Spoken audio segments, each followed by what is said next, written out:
ఆస్ట్రేలియాలో మీరున్నా ఆర్ రావాలనుకున్నా మీ సేఫ్టీ అండ్ సెక్యూరిటీ అనేది చాలా ఇంపార్టెంట్ అండ్ చాలా చూసుకోవాలి. రీసెంట్‌గా ఆస్ట్రేలియాలో ట్రెండ్ అవుతున్న ఒక క్రైమ్ గురించి ఈ వీడియోలో మాట్లాడుకుందాం. అదే shopping mall or retail crime. ఇది ఎంత పెరిగిపోయిందంటే లాస్ట్ ఇయర్‌కి ఇప్పటికి 5,900 కేసెస్ రిపోర్ట్ అయినాయి. అంటే షాపింగ్ మాల్‌లో జరిగినవి ఆర్ షాపింగ్ మాల్ బయట జరిగినవి. ఎట్లాంటివంటే సెక్షువల్ అఫెన్స్ కావచ్చు, హెరాస్మెంట్ కావచ్చు, థ్రెటనింగ్ కావచ్చు, ఫిజికల్ హార్మ్ కావచ్చు, గ్యాంగ్ వార్స్ కావచ్చు. ఇన్ని రకాల క్రైమ్స్ జరుగుతున్నాయి అండ్ 20% పెరిగినాయి ముందు ఇయర్ కంటే. ఎట్లుందంటే ఇప్పుడు సిచ్యువేషన్ బయట, మీరు సరదాగా షాపింగ్ చేసుకుందామని చెప్పి ఫ్యామిలీతోనో ఫ్రెండ్స్తోనో దగ్గరలో ఉన్న మాల్కి వెళ్ళారు. మీ కళ్ళ ముందే పార్కింగ్లోంచి ఒక కార్ దొంగతనం జరిగి షాపింగ్ మాల్ మధ్యలోంచి ఎవడి గురించి పట్టించుకోకుండా గుద్దుకుంటూ ఆ కార్ వేసుకొని డోర్లను గుద్దుకుంటూ పోలీస్ కార్లు అడ్డం వస్తే వాళ్ళని గుద్దుకుంటూ వెళ్ళిపోతే అండ్ ఆ విజువల్ మీరు చూస్తే ఎంత భయం అవుతుంది, గుండె జారి చేతిలోకి వచ్చేస్తుంది. లేకపోతే మీరు షాపింగ్కి వెళ్ళారు, మంచిగా సండే ఎంజాయ్ చేద్దామని పోయిర్రు, 2 గ్యాంగ్స్ షాపింగ్ మాల్ డే లైట్లో వచ్చి కత్తులు పట్టుకొని వాళ్ళు కొట్టుకొని ఎవరైనా వస్తే వాళ్ళని తోసేసి ఒక రక్కస్ క్రియేట్ చేసి ఒక భయాన్ని క్రియేట్ చేసి అండ్ ఆ భయంలో మీరు పార్ట్ అయితే ఎట్లుంటుంది ఆ సిచ్యువేషన్. ఇప్పుడు నేను చెప్పేవన్నీ మేడప్ స్టఫ్ కాదు, నిజంగా మెల్బోర్న్లో, బ్రిస్బెయిన్, సిడ్నీ లాంటి సిటీస్లో జరుగుతున్న ఇంక్రీజింగ్ రిటైల్ క్రైమ్స్ ఇవి. మీకు కొన్ని విజువల్స్ చూపిస్తా, అవి చూసి మీరే అంటారు ఎంత దారుణంగా ఉంది సిచ్యువేషన్ అని చెప్పి. ఒకసారి ఫస్ట్ చూడండి. ఈ ఇన్సిడెంట్ నార్త్ ల్యాండ్ షాపింగ్ సెంటర్లో ఈ ఇయర్ జూన్లో జరిగింది. ఈ వైట్ కార్ని పార్కింగ్ లాట్ నుంచి దొంగతనం చేసి ఒకడు షాపింగ్ మాల్ మధ్యలోంచి పోలీస్ కార్లు చేజ్ చేస్తుంటే కూడా జనాల్ని, ప్రాపర్టీని, కార్లను గుద్దుకుంటూ వెళ్ళిపోయిండు. చాలా డ్యామేజ్ జరిగింది. చూసిన వాళ్ళు కొంతమంది ఇంజూర్డ్ అయ్యి హాస్పిటలైజ్ అయిన వాళ్ళు కూడా ఉన్నారు. ఇదే ఇంత దారుణంగా ఉందంటే ఈ సెకండ్ చూడండి ఒకసారి.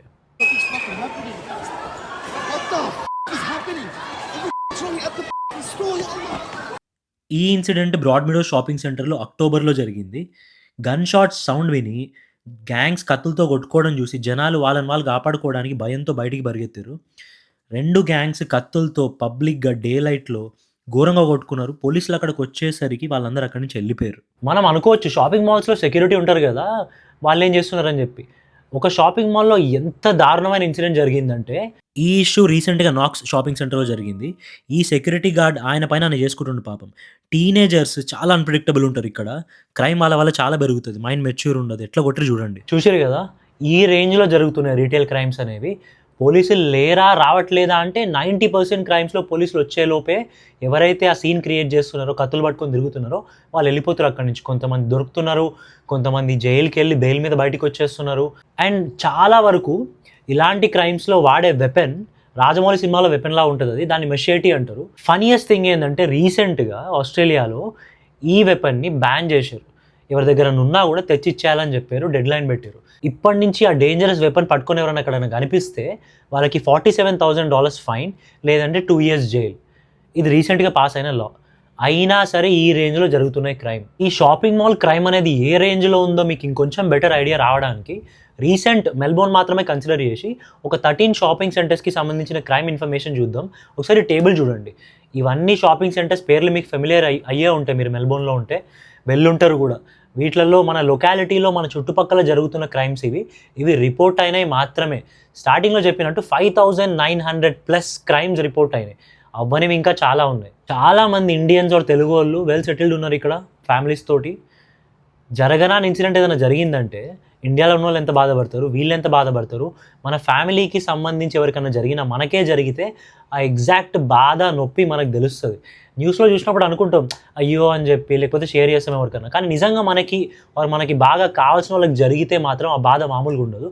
సో ఇప్పుడు నేను ఏమంటున్నా, మన షాపింగ్కి వెళ్ళకూడదా అంటే కష్టం. ఎందుకంటే దరిద్రం ఏంటంటే ఈ కంట్రీలో, ఇండియాలో లాగా మనకి ఇట్లా పబ్లిక్ షాపింగ్ ఏరియాస్ ఏం లేవు. బేగం బజార్ అని, కోటి అని, కాచిగూడ అట్లేం లేవు. మీరు ఆస్ట్రేలియాలో ఎక్కడున్నా, ఏ సిటీ సబబ్లో ఉన్నా ప్రతి దానికి పోవాల్సింది షాపింగ్ మాల్కే. అండ్ అంత అలవాటు పడిపోయి ఉంటారు జనాలు షాపింగ్ మాల్కి వెళ్ళడానికి. అండ్ అది నెసెసిటీ అయిపోయిందనమాట. ఏం కొనాలన్నా అక్కడికే పోవాలి. అండ్ ఆ డిజైన్ కూడా అట్లనే ఉంటుంది. అన్ని రకాల షాపింగ్ మాల్స్ కూడా ఉంటాయి. సో వెళ్ళక తప్పదు. మనం తీసుకోవాల్సిన జాగ్రత్తలు చెప్తున్నా చూడండి ఒకసారి.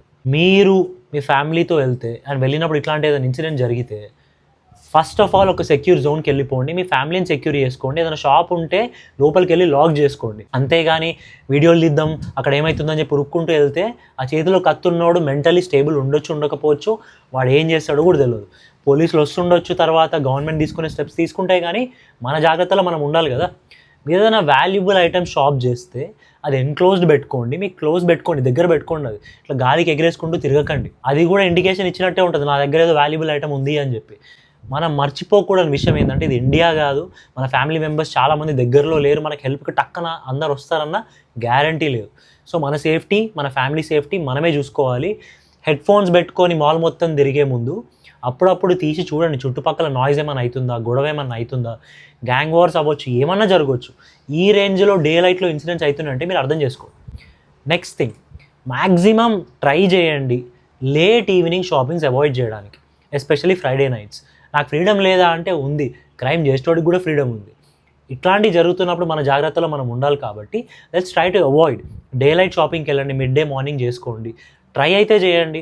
అయిపోయిన తర్వాత అయ్యో నాకు జరిగిందని బాధపడడం కంటే మన కంట్రోల్లో ఉన్నంత వరకు ఎంతో కొంత జాగ్రత్త తీసుకోవడం కరెక్టే కదా. అండ్ ఫైనల్ థింగ్ మిమ్మల్ని మీరు ఆ సిచ్యువేషన్లో సెక్యూర్ చేసుకున్న తర్వాత మీరు సెక్యూర్ ఏరియాలో ఉన్న తర్వాత if you can still record and మీరు రెస్పాన్సిబిలిటీ తీసుకోవాలనుకుంటే ఆస్ట్రేలియన్ పోలీస్ ఒక సర్వీస్ క్రియేట్ చేసింది క్రైమ్ స్టాపర్స్ అని. 1800 333 ఈ నెంబర్ కాల్ చేసి ఏం జరిగిందో చెప్తే అది పోలీసు వాళ్ళకి హెల్ప్ అవుతుంది. వాళ్ళ ఇన్వెస్టిగేషన్కి హెల్ప్ అవుతుంది. ఇప్పుడు నేను చెప్పినవి చాలా వరకు న్యూస్లో హైలైట్ అయిన రీసెంట్ క్రైమ్ ఇన్సిడెంట్స్ ఇవి. ఇంకా హైలైట్ అవ్వనివి, రిపోర్ట్ అవ్వనివి చాలా ఉన్నాయి, చాలా జరుగుతున్నాయి. మీరు ఆస్ట్రేలియాలో ఎన్ని ఇయర్స్ నుంచి ఉన్నా సరే రీసెంట్ టైమ్స్లో మాత్రం ఖచ్చితంగా మీరు గుర్తుపెట్టుకోవాల్సింది క్రైమ్ చాలా పెరిగిపోతుంది. Shopping mall crime is one of the trending type of crimes. అందుకే దీని మీద వీడియో చేసిన అవేర్నెస్ కోసం.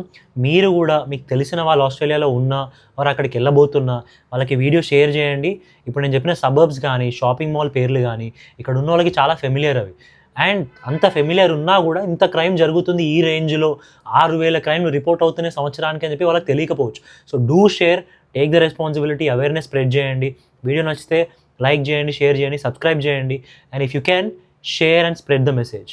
ఇలాంటి హైలైటెడ్ బ్రేకింగ్ న్యూస్కి సంబంధించిన వీడియో అవేర్నెస్ కోసమైనా స్ప్రెడ్ అవ్వాలనేదే నా intention. So do share it.